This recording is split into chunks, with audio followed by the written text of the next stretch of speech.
palestrante e cirurgião dentista, reside e trabalha em Londrina em clínica própria, graduado pela Faculdade de Odontologia de Marília, São Paulo, com aperfeiçoamento em prótese. Pós-graduado em marketing de serviços na Fundação Getúlio Vargas, no Rio de Janeiro. Curso de oratória, com certificado pelo Instituto Dale Carnegie, Estados Unidos da América. E a historinha que eu queria contar é o seguinte: ele sempre foi muito bonito. Quando era pequenininho, todo mundo passava e dizia: mas você é muito bonita. Aí um dia passou uma senhora e falou: você sabe que você é muito bonita? Eu sei, todo mundo fala. Você lembra disso? Nunca esqueci disso, porque para que eu vou ter vergonha de falar? E além de bonito, ele é muito estudioso, né? Ainda fala alemão, né, Glauquinho? E estuda as questões culturais, então acrescenta beleza maior ainda, né? E a esposa dele, Silvana, também é dentista, e agora estão com outro projeto, né? Depois, se ela quiser dar uma faladinha, não sei se você já falou, mas é isso aí, Glauquinho, o microfone é seu. Diz que o mais feio é o ex-bonito, né? Diz que fica na obrigação de ser bonito sempre. Não estou me referindo, não. Estou falando assim que as celebridades que vão, conforme as primaveras, querendo a todo custo se tornar lindo, lindo, lindo. Diz que a natureza cobra mais desse do que aquele que é normal. O detalhe importante é que a tia Leozita foi, inclusive, minha professora de artes no Colégio Anchieta. E foi através que já gostava muito de desenho, gostava muito das ilustrações, fazia história para a Folha de Londrina, história em quadrinhos.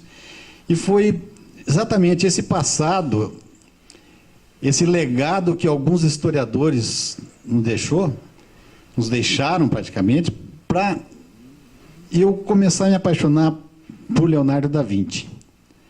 Nós conhecemos o pintor Leonardo da Vinci, nós conhecemos a obra do Leonardo da Vinci, que dispensa-se comentários, mas é interessante, conforme eu fui me aprofundando no conhecimento do Leonardo da Vinci, eu fui vendo o tanto que aquele ser humano era muito maior do que eu poderia imaginar, o tanto que ele era gigante de alma, a dificuldade que ele teve, inclusive, de poder crescer, de poder desenvolver. E foi nesse caso. Boa noite, senhores e senhoras, estou me apresentando já. Obrigado ao Elos Clube de Londrina, através da presidente Leozita Baggio.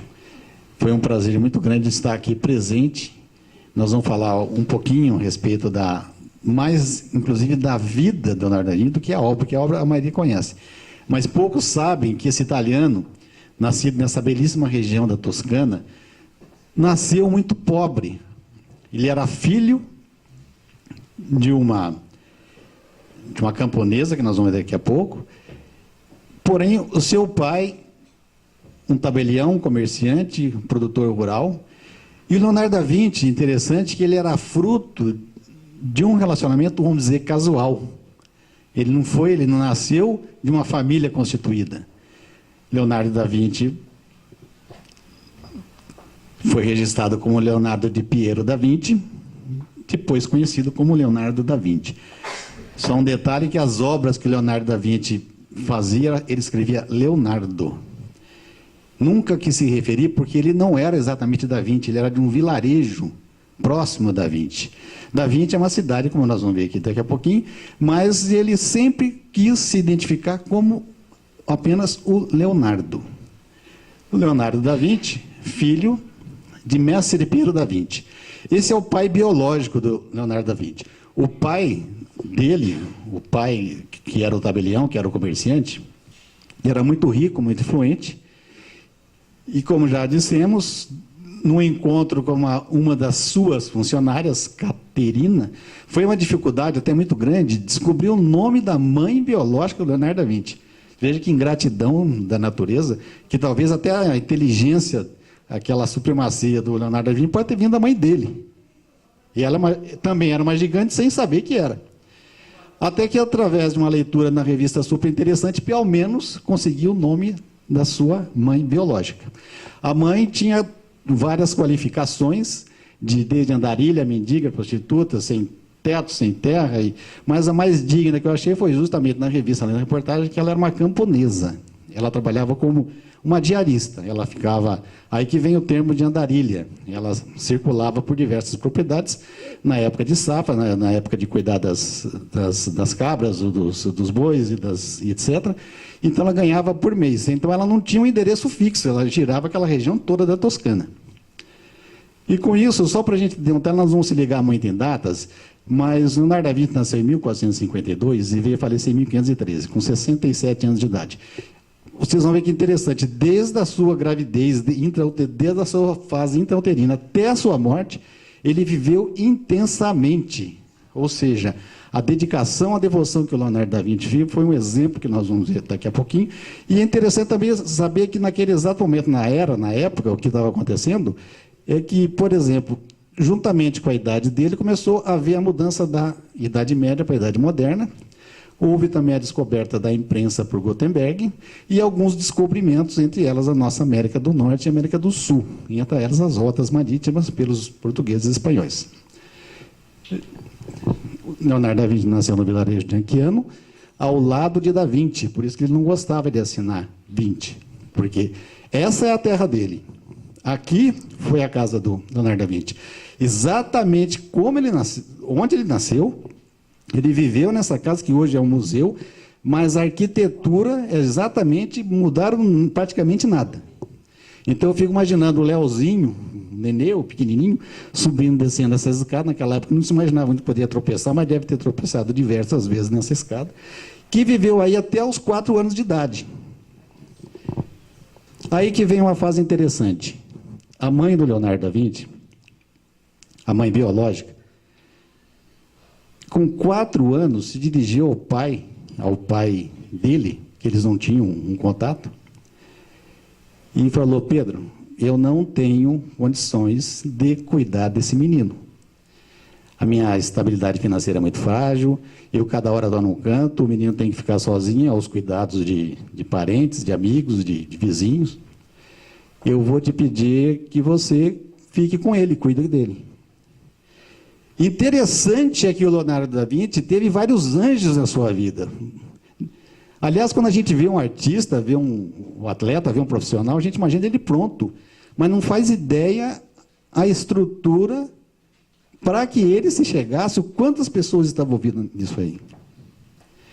E o dele não foi exceção. Aí então ficou a casa de Leonardo da Vinci, que é museu hoje muito bem cuidado. Aí mais um anjo que apareceu na vida de Leonardo da Vinci, que foi a sua madrasta. Na época que a mãe biológica procurou o pai biológico, já se referiu a Albiera como uma verdadeira mãe para Leonardo da Vinci. Ou seja, essa pessoa teve a luz, teve a bondade de adotar o Léo, porque era comum naquela época a criança ser abandonada. Era comum uma criança nascida naquela condição que nasceu Leonardo da Vinci, uma criança bastarda, ela seria discriminada.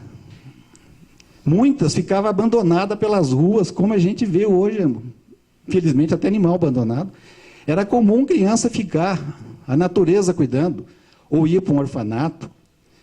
E essa pessoa que Deus a tem, Albiera de Giovanni Amadori, adotou o Leonardo da Vinci como seu filho verdadeiro, porque ela poderia muito bem ter relegado, ter deixado ele para discriminado, até maltratado o menino, a criança, mas não, ela assumiu, deu toda a dedicação. Quando ela conheceu, ela casou com 16 anos, e quando conheceu o Leonardo da Vinci, ela estava com 22, já ali com 4 anos de idade, que o Leonardo, em diversas passagens, relata: minha querida madrinha, minha amada madrinha, o amor que eu tenho pela minha madrinha, porque ela foi uma verdadeira mãe, e foi essa mãe que potencializou, vamos dizer, a vida que Leonardo da Vinci, então, foi morar em uma dessas propriedades do seu pai biológico. O seu pai, vamos dizer assim. Acontece que, olha que interessante, o pai dele, conversando com a Albiera, falou: Albiera, eu estou preocupado com uma coisa. O Leozinho vai para a escola normal, ele vai sofrer o que nós chamamos de bullying. Ele vai ser discriminado. Ele não, criança na situação dele vai ser deixado, inclusive, pelos próprios professores. Eles eram deixados de lado.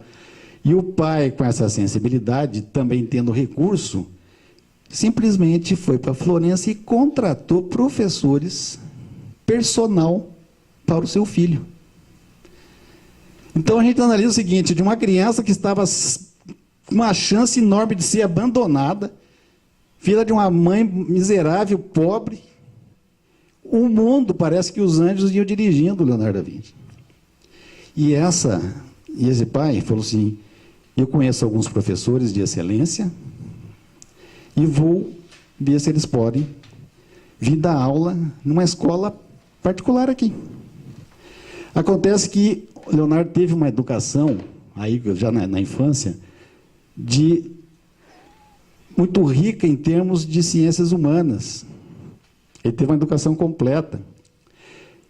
Tudo isso morando no sítio. Então, na hora do recreio, na hora que ele precisava sair, ele ia para a natureza e começava a observar aquela exuberância que é a Toscana na Itália, aquela maravilha que é. Ou seja, já começava a brotar a semente daquele grande gênio pintor.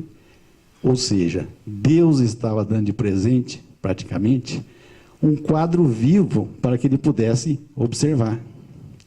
Desenvolvendo no Léo, já nessa altura, já uma criança, um pouquinho maior, noções de perspectivas. Porque é interessante, doutor, que a Idade Média, com a quebra, com a derrota do Império Romano, e já veio também antecipadamente com a Grécia, uma das quebras da Grécia, passou um período muito obscuro nas artes, nas ciências, na vida. Então, o que acontecia? A arte era um plano só. Era triste, as roupas das pessoas eram baixo astral. A ciência não podia. Ou seja, é um período de escuridão. E nesse período que nasceu, exatamente no momento que nasceu Leonardo da Vinci, foi o Renascimento. O renascer, que eles queriam que voltasse aquela beleza, aquela estética, aquele bem-estar que eles achavam que o cidadão, que o ser humano tem que ter. Que na Grécia acabou, veio Roma ruiu. Então, o que aconteceu? O Leonardo da Vinci, através das suas perspectivas, começou estudando o relevo da região que ele morava. E isso desenvolvendo um apuro estético muito grande. E outro detalhe, é infantil, eu coloquei o desenho aqui, porque o Leonardo da Vinci era apaixonado por